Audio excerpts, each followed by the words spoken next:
Okay, and thanks for coming back, students who are taking Math for Business and Finance and Math Applications. And we're doing the Chapter 8 word problem, the odd number problems. And before I jump down to that last problem here, in the word problem section, that was like 329. Yeah, I stopped on 329 in the last video.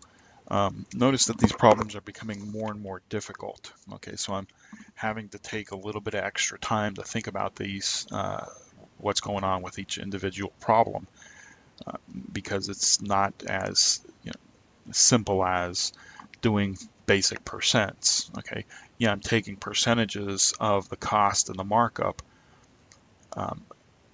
and yeah, it's easy to sort of plug it into the formula selling price is equal to cost plus the markup. But depending upon what's being asked, you have to take into consideration those little twists and turns.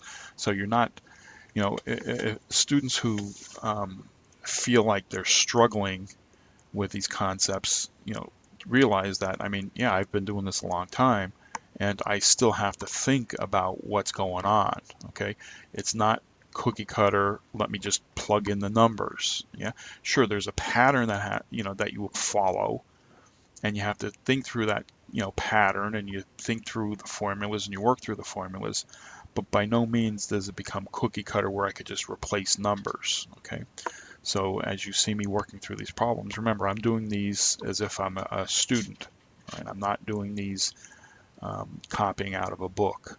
Okay, and therefore you see me stumbling and bumbling and thinking and pausing, and that's me and my thought process. So you're seeing what happens to me, and so don't feel bad that the same thing happens to you. Okay. All right. So let's see here. I'm on problem 831, and also we're going to do the additional set of word problems. Okay. So I'll just move on from here. Jane Corporation produces model toy cars. Each sells for $29.99. Its variable cost per unit is $14.25, and it's asking what is the break-even point, assuming for Jane Corporation, assuming it has a fixed cost of $314,800. Okay, let's see here. I have to go find that formula for the break-even point. Okay, so the formula for the break-even point is equal to the fixed costs divided by the contribution margin. Okay, and remember the contribution margin is equal to the selling price minus the variable cost. Okay, so before I go solving this particular problem, I want to point out that remember when it comes to doing word problems, you have information, and I've said this many times before, you have information that's directly related to solving a problem, you have information that has nothing to do with the problem, okay, and then you have information that I like to call has to be manipulated. Okay, and this is one of these kinds of problems that fits into that category. Okay, in that if you went and said, okay, what is the break-even point? Well, if I know my break-even point is equal to the fixed cost over the contribution margin, and I'm sitting here and I'm looking and I'm going, okay, the variable cost is $14.25 and it has a fixed cost of $314,800. Well, I can replace the fixed cost with the $314,800, but now I have to know what my contribution margin is, and if I don't have, it doesn't tell me what it is. I have to be able to figure that out. That's where this manipulation of the information comes in.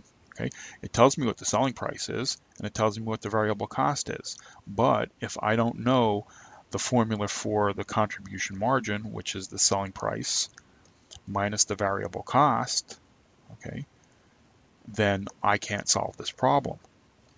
So in order to be able to work this problem and getting the contribution margin, my selling price is $29.99, and I subtract the variable cost of $14.25. So my contribution margin is $15.74.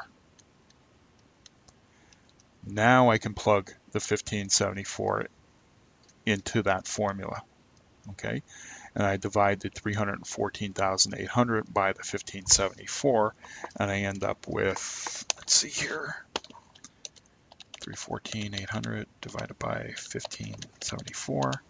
I end up with 20,000 units, okay, as my break-even point, okay? So you see how solving word problems comes into play. And I'm just going to point this out that I do see this, a lot of times by students who they'll study something in, say, they treat word problems like, American history, where in chapter 1 they study the American Revolution, right?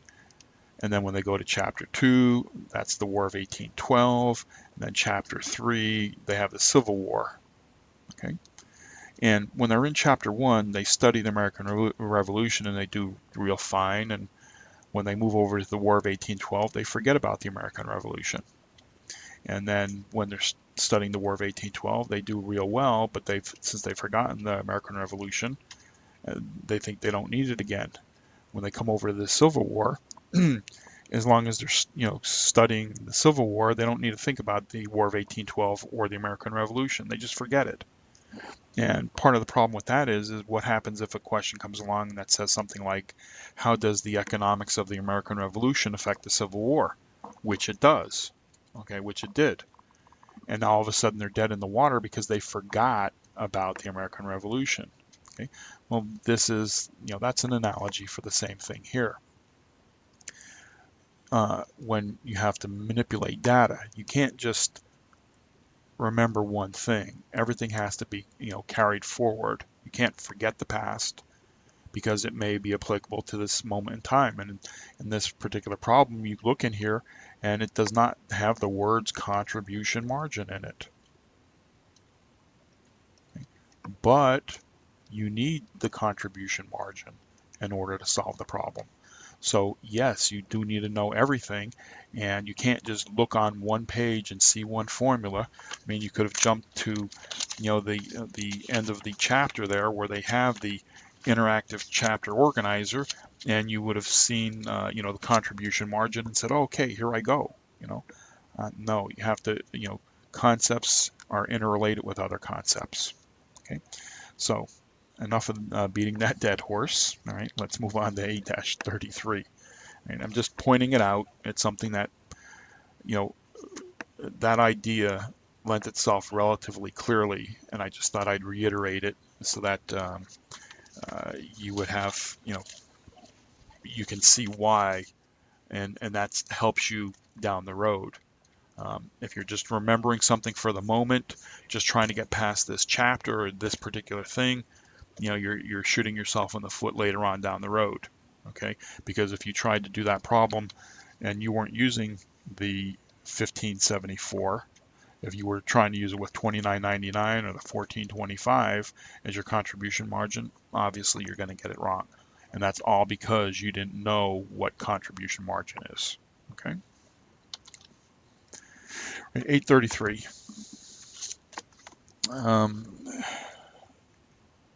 Sachi Wong, a store manager from Hawk Appliance, for Hawk Appliance, does not know how to price a GE dishwasher that costs the store $399. So the cost is $399. So she doesn't know how to price, so she's looking for the selling price. Sachi knows her boss wants a 40% markup on the cost. Can you help Sachi? All right. So we're looking for the selling price, and obviously cost equal to margin. So the selling price is equal to the cost is $399,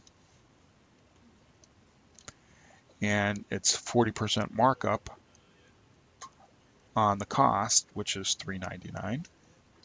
So all I need to do now is just the math. So the selling price is equal to $3.99 plus 40% of $3.99 is $159.60.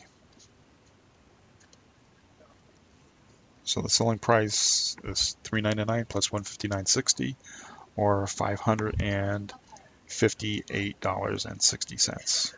Okay. All right. Simple enough. Something that we've done in the past, a lot, a few times now. So 8-35. All right. I'm going to stop here. 35, 37, 39, 41. Okay, I'm going to stop here and then see if I can't finish off in the next video.